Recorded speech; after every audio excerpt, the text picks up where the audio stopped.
Paris, Berlin. Fabrice Pozzoli-Montenay, welcome back. Also with us, Ali Fatemi, who teaches at the American Graduate School of Business. John Vinocur, columnist for the International Herald Tribune. And Jean Pisani-Ferry is with us from Brussels, the director of international economics think tank Bruegel. Welcome back to all of you, gentlemen. Now, we were discussing before the break different concepts of what is the best way to manage a currency. And for after the stimulus plans that followed the financial crisis of 2008, well, the German government, they're now announcing that it's everybody out of the pool. An 80 billion euro belt tightening that includes shedding 10,000 civil service jobs over the next 3 years. A strong signal to voters and to Europe. Let's listen to Angela Merkel's coalition partner in Germany, the leader of the FDP. The national budget must be done in the same way as a private budget. If you don't have enough money, you have to cut your spending. Fabrice Pozzoli-Montenay, we've seen there's been a bit of toing and froing inside of the ruling coalition there in Germany. Were they speaking with one voice yesterday, the Germans, when they pieced together the plan for this 80 billion austerity plan? Seems so. I think actually they are trying to show a good example to other European countries what they think to be the good example. I'm not sure austerity policy is quite the best solution because it can kill the patient, but they try to be on solid position right now. All right, you're not the only one who thinks they could kill the patient. Let's listen to the leader of the German opposition, Social Democrats. Mother Merkel, she sets her washing machine to gentle wash for wealthy people and the Liberal Democrat Party supporters, but she uses the spin dryer cycle for unemployed people, families, towns and communities. Are all Germans singing from the same hymn sheet, John Vinocur? Well, you'd have to listen very carefully if you focused your listening to the unions and the managers to find dissident voices, because the unions have gone along essentially with the German model, which these days is low wages, keep jobs to the extent possible in Germany, let Germany export capital and create factories outside, bring it back, sell it cheap to the rest of Europe.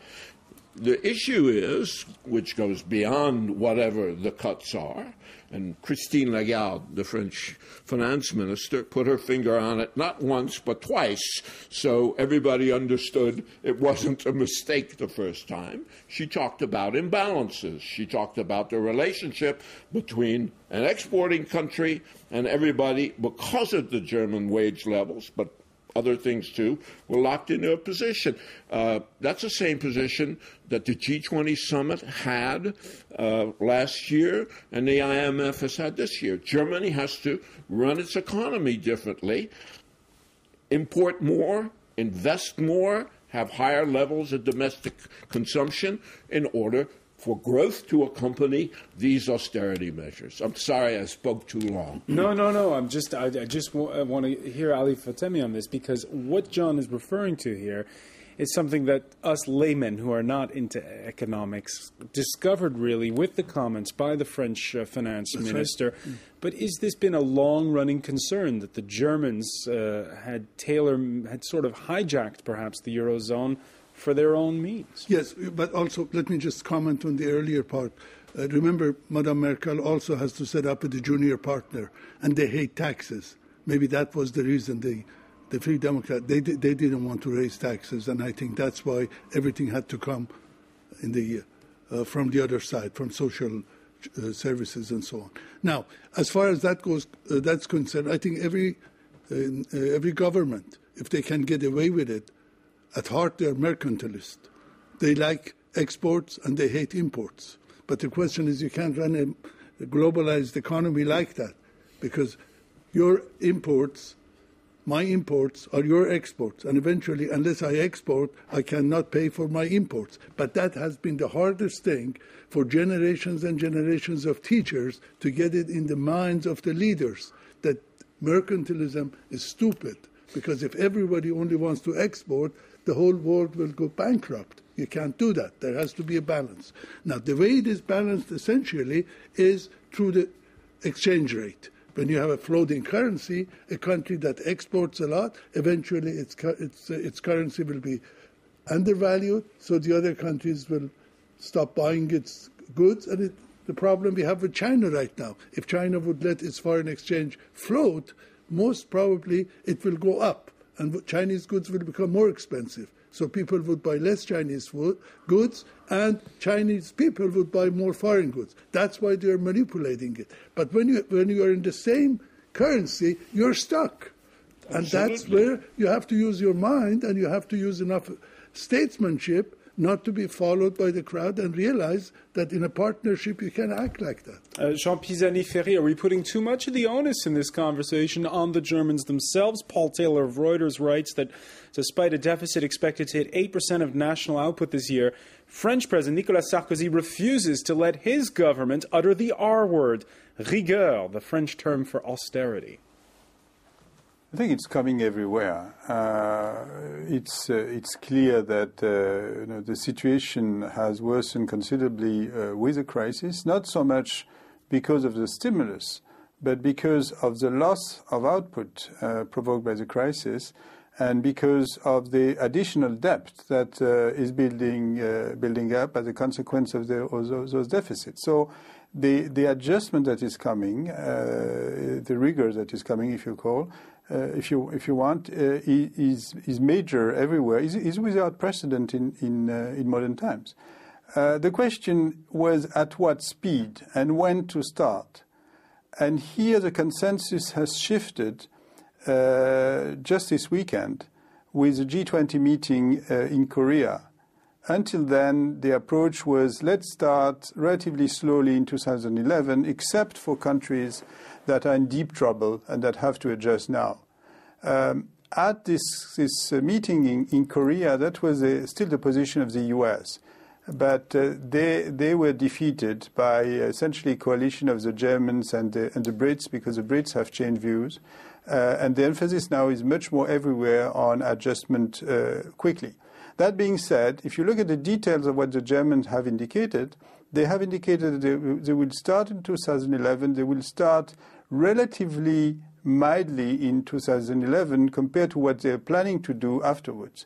So it's not like, the rigor coming just immediately and massively, but it's going to increase as time goes by. All right. So this obviously fuels what you were saying in the first part of our program, that maybe we're a bit blowing this up a little too much. Well, I feel, and specifically some financial press title are maybe exaggerating from my point of view, as we feel that some British newspapers are enjoying this situation, maybe over-enjoying it. They don't like very much the Eurozone, they don't like very much the European institution, and they are taking a lot of fun in this current situation. Shoot the messenger. No, not the messenger, because they are the messenger of some specific interests. It's okay. It's their job. It's their business. They are talking with the city. It's okay for me, but we don't have to take the financial time as the only reference for that. And I feel, and maybe you saw it, there is a note from the Barclays Institute saying, okay, all those austerity measures, finally, they are not so dramatic, because recovery time is coming. All indicators are going up. Actually, the freight is up, economy is restarting, industry is restarting, and normally, at the end of the year, we should have some good numbers. And those austerity measures will be milder than it seems, actually, and it will take time. All right, the glass half full there with... Glass half full, but let's be honest. Mm-hmm. Germany lost 5% of GNP. more than anybody in the world, or just a little more than the Japanese. Enormous. Every one of those increases we're talking about are relative, and they're tiny in relation to the enormous loss that Germany has taken. We're talking about a very, very depressed situation that continues to be depressed. There's another issue. Let's not shoot the messenger. Let's not say it's the fault of the British press or the Financial Times in particular. It's the fault of European mismanagement for 10 years. It's the fault of a culture of connivance. And for the first time, you're having a situation where the markets have called all this fakery out. That's what it's about.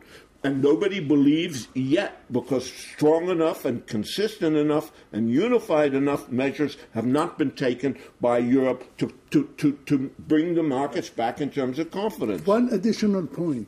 The whole process started on the wrong foot. You have common monetary policies without common fiscal policy. And everybody had to pray, because this is an experiment that Robert Mondale, who is the intellectual father of the whole idea, told us when he got his Nobel Prize, that you can't have the same central bank, the same interest rate, the same monetary policy for a number of countries which do not have one common budget, one common treasury. All right, that brings up perhaps our final point. Jean Pisani-Ferry, all of this discussion, at the end of the day, will that force the European Central Bank to rethink the way it does business? Just a word on Mondale and all this discussion about whether the euro, the common currency, is optimal in Europe. We knew it was not optimal. We knew it's not something that you would do just out of economic consideration. There was a political momentum behind, and everybody knew that our economies were different, and that we wouldn't have a common budget, and that was a starting condition to do it. So we can't discover now or pretend to discover now that there is a problem with it. That's part of the initial design. Now, on the ECB, I think the ECB has done a pretty good job throughout the crisis. It has done much more than anybody and any of us, I think, would have thought it would do in response to the crisis. Initially, when there was this liquidity crisis, then after Lehman, much more massively, and recently, since the 9th of May, with this purchase of government bonds. So the ECB has been innovative.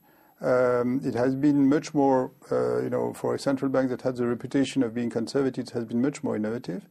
And I think the problem now for the ECB is really to convince that crisis management is one thing and long-term commitments to stability are still there. And they are not put into question by this crisis management. And there are divisions within the ECB. Axel Weber, the president of the Bundesbank, is on record saying that he does not agree with some of the decisions that were made. All right, and we'll finish with this cartoon from the New York Times Syndicate from Danziger. We were talking at the beginning, asking if the Franco-German couple will be the one to motor, in any case, throughout the crisis, the euro. I guess that's his take on it, that in the end there you see Germany and France in the kitchen while some of the poorer nations ask what is for dinner. We won't get into another discussion over the fourth estate. Sadly, we're out of time, Fabrice Pozzoli-Montenay. But John Vinocur, I want to thank you. I want to thank you, Ali Fatemi, and thank you, Jean Pisani-Ferry, for joining us from Brussels for the France 24 debate. Coming up 24 hours in France, will he clear his good name? Day one of the trial of the French banker accused of gambling away 4.9 billion euros in Société Générale's name. Jérôme Kerviel insists his bosses were in the know. Our own Douglas Herbert standing by at Paris Central Courts.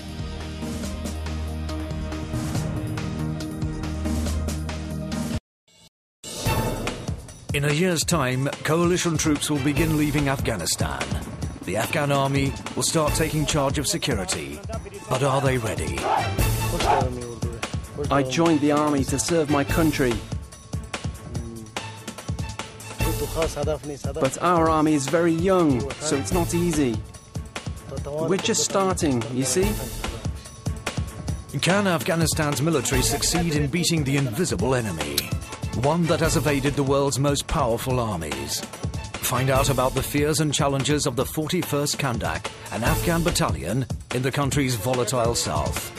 Reporters, Thursday at 9:45 p.m. Paris time, here on France 24.